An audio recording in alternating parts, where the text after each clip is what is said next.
video, I'm going to show you how to add profile picture on OnlyFans account. If you want to add a profile picture on OnlyFans, then open up your OnlyFans application or make sure to open up a web browser and log into onlyfans.com. After you're logged into your account, from the main homepage, tap on your profile initials at the bottom right-hand corner, and in the pop-up, tap on My Profile. This will open up your profile for OnlyFans. Now tap on the Edit Profile button and then tap the camera icon right inside your initials circle. You can go ahead and take a picture from your camera or simply tap on Photo Library to import a picture from your device's library.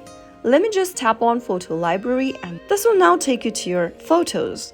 Now, go ahead and select an image you'd like to upload as a profile picture and tap on Done at the top right. Soon after you select a picture, tap Save and you'll be able to upload your picture. Now tap on Save at the top right one more time to save your changes. After you do that, you'll be able to add a profile picture to yourself on OnlyFans account. Pretty easy, isn't it? If you found the video to be helpful, go ahead and give us a thumbs up. Don't forget to subscribe to our channel by hitting the subscribe button. Also press the notification bell so that you'll never miss another upcoming upload from us. I'll see you again with another tutorial video. Goodbye till then.